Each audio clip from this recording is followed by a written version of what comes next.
baik. Seorang prajurit TNI menyambut kepulangan seorang Habib di Borgol, ditangkap, di penjara. Yang menarik, cukong Cina lagi. Cukong Cina, saudara, digotong-gotong, dibopong-bopong sama prajurit-prajurit Brimob. Digotong-gotong. Ini Cina pakai nama Datuk Tahir. Jadi orang kalau dengar namanya kan nggak tahu dia Cina. Datuk Tahir dari Mayapada, saudara. Ini cukong Cina digotong-gotong, dibombong-bombong rame-rame oleh para prajurit Brimob. Nggak ada masalah, saudara. Lalu kenapa ada prajurit TNI sekedar mengucapkan selamat datang kok harus ditahan? Kurang ajar. Betul? Betul? Maka itu saya mau tanya, itu yang begitu-begitu ada akhlak gak? Lanjut. Ada lonte hina Habib.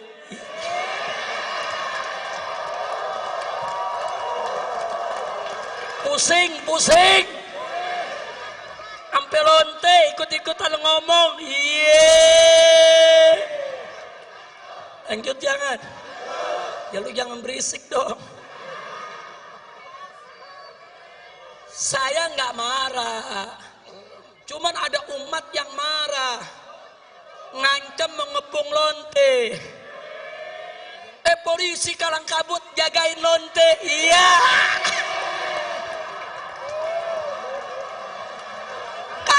Kacau. Lonte hina Habib dijaga polisi.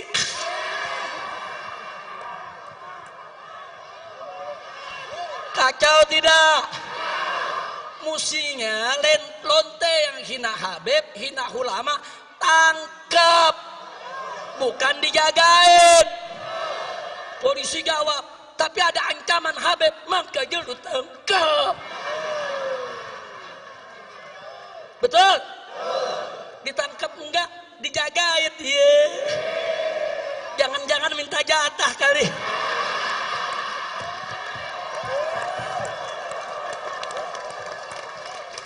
Kacau. Saya ngelihat begini sakit jadi baik. Mudah-mudahan gak sakit lagi dah. Amin. Udah dah, jangan diterusin dah. Lanjut. Saudara, Indonesia bikin undang-undang. Namanya Omnibus Law. Undang-undang apa? Omnibus Law. Niatnya sih bagus, katanya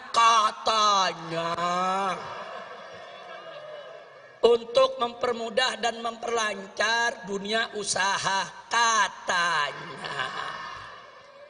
Untuk meringkaskan lebih dari 70 undang-undang dalam satu undang-undang saja, katanya.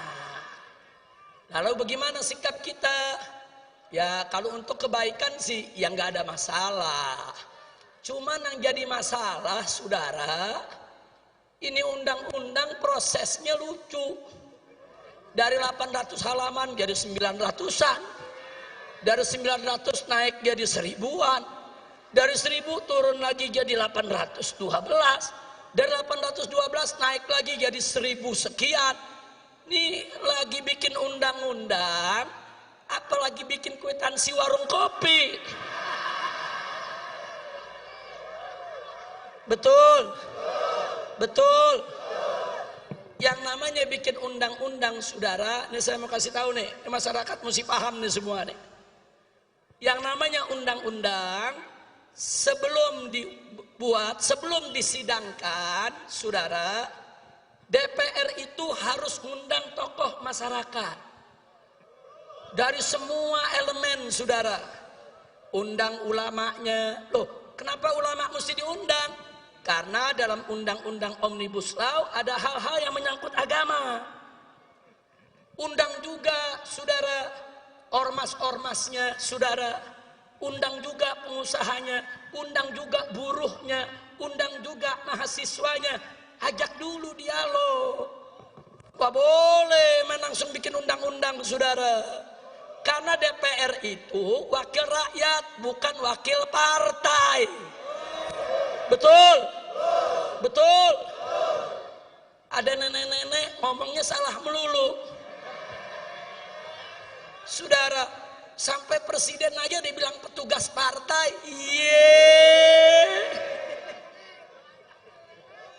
Orang kalau sudah jadi presiden, saudara, itu kepala negara buat semua rakyat Indonesia, bukan petugas. Kalau mau jadi petugas partai, lu berhenti jadi presiden. Ngerti? Lanjut lagi. Jadi kalau semua tokoh sudah dipanggil, baru mereka rumuskan, mereka tampung masukan-masukan. Itu yang pertama. Yang kedua, itu dibahas dulu di Badan Legislasi DPR, saudara. Enggak langsung dibawa ke paripurna. Fraksi-fraksi ikut membahas, utusan-utusan partai ikut membahas. Puncaknya nanti di paripurna. Nah, di paripurna ini menarik. Seluruh anggota dewan yang berjumlah ratusan orang, 500 orang lebih, saudara, itu harus baca kalimat per kalimat, kata per kata, huruf per huruf, dan disahkannya pun per pasal dulu. Baca satu pasal satu, ayat satu dibacain. Bagaimana semua anggota setuju? Setuju. Pasal 1 setuju. Kemudian pasal 2 dan seterusnya. Makanya selama ini undang-undang gak pernah tebal. Paling-paling 10 halaman, 15 halaman. Supaya apa? Supaya gampang dibaca, gampang dikaji, gampang dikoreksi. Tahu-tahu sekarang dibikin 1000 halaman.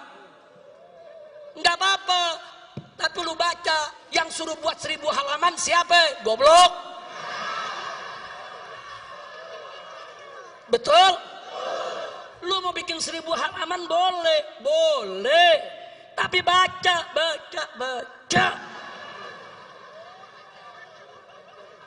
Mau tuh mata sampai belekan lagi lu baca. Betul? Lo kenapa? Ini undang-undang. Kalau sudah diketok palu, kita semua ini wajib untuk mematuhinya, saudara. Nggak boleh sembarangan. Ketua DPR ditanya, bagaimana ibu? Apa ibu sudah baca semua? Jawabnya, ya sudah baca secara acak. Ketua DPR-nya aja, saudara, kelasnya seperti ini. Tidak mau baca tuntas, itu undang-undang. Kalau kau tidak baca tuntas, tidak boleh kau ketuk palu untuk besarkannya. Betul? Takbir. Sekarang saya mau tanya, bikin undang-undang nggak pakai baca ketok palu, punya akhlak gak? Punya akhlak gak? Punya akhlak gak? Gak punya akhlak, saudara. Jadi sekarang ini kita sedang krisis akhlak. Dari mulai presiden, menteri, sampai pejabat ke bawah, krisis. Nah kalau ada yang jawab, tapi Habib, masyarakat juga banyak krisis akhlak. Jelas, masyarakat banyak krisis akhlak, manakala pemimpinnya tidak berakhlak. Kalau pemimpinnya berakhlak, ulamanya berakhlak, umaroknya berakhlak, masyarakat juga akan berakhlak. Sinfan minan nas, in soluha, soluhan nas, wa in fasada, fasadan nas. Ada 2 golongan manusia.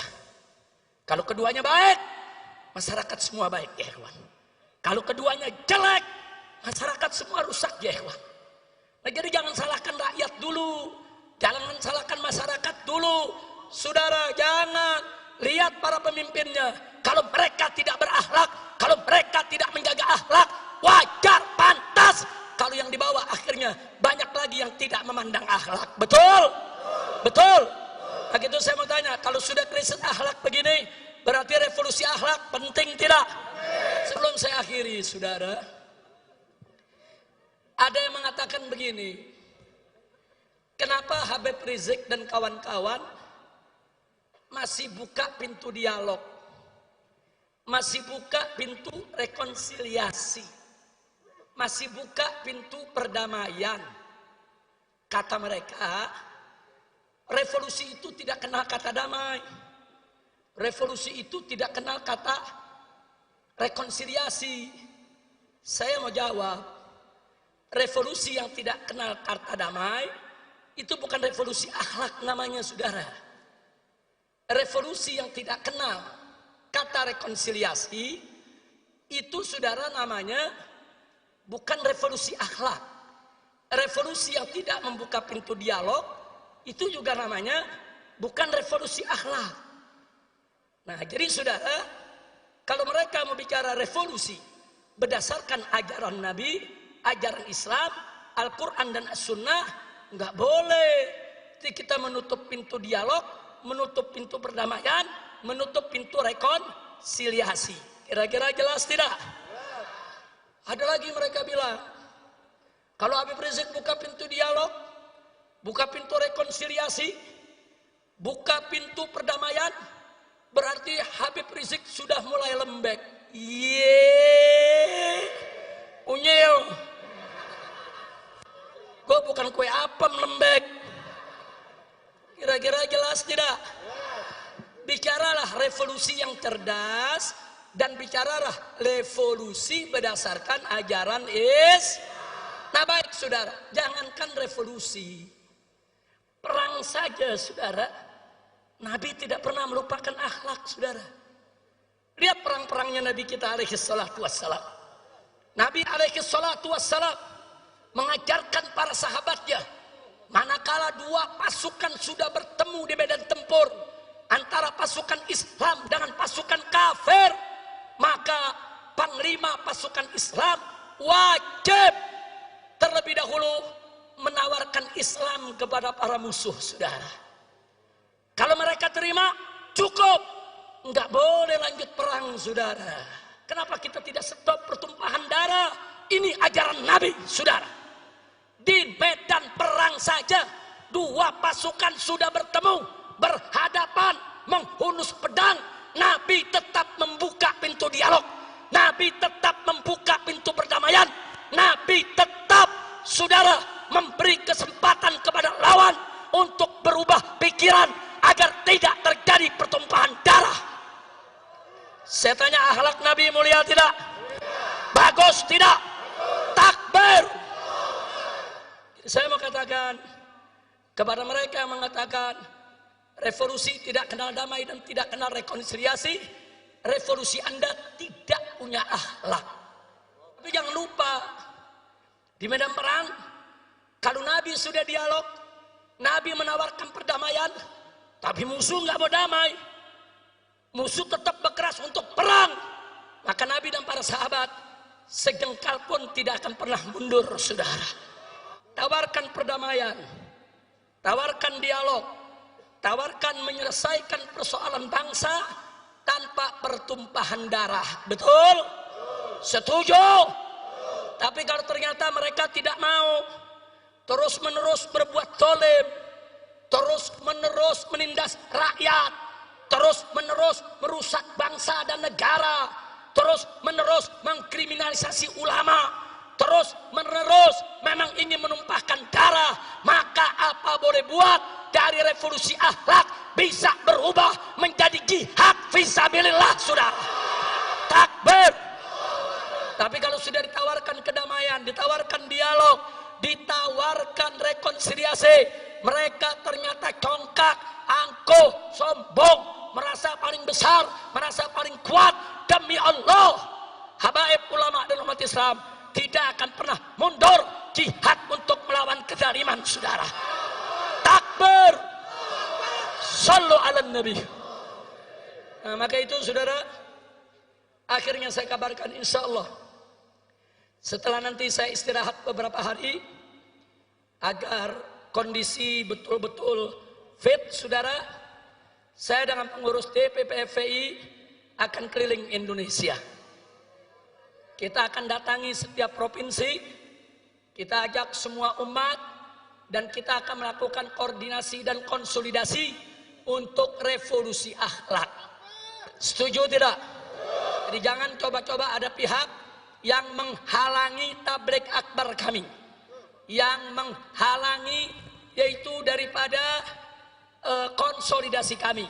Karena kali ini kami tidak akan pernah tolerir siapapun yang coba-coba menghalangi tabligh dan pengajian umat Islam. Betul? Betul?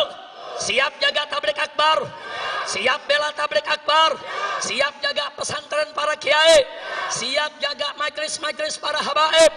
Takbir. Tapi kalau musuh menghancurkan kita dengan kata, maka kita akan jawab juga dengan kata. Kalau musuh mau menghancurkan kita dengan ekonomi, maka yuk sama-sama kita lakukan gerakan ekonomi umat Islam. Setuju tidak? Setuju tidak? Ini revolusi termasuk yang akan kita jalankan, saudara. Di mana akhlak kita kalau hanya belanja kepada orang kafir, sementara warung-warung umat Islam kita tinggalkan? Betul? Betul? Islam kita tinggal, berakhlak tidak? Berakhlak tidak? Insya Allah kita akan paparkan kepada umat langkah-langkah revolusi akhlak apa yang harus kita lakukan bersama. Setuju tidak?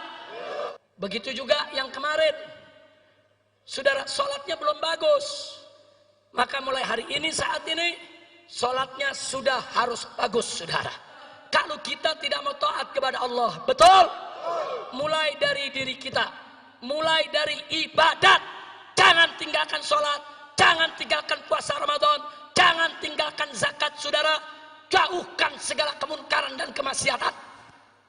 Jauhkan perzinahannya, minuman kerasnya, judinya, saudara, tinggalkan semua.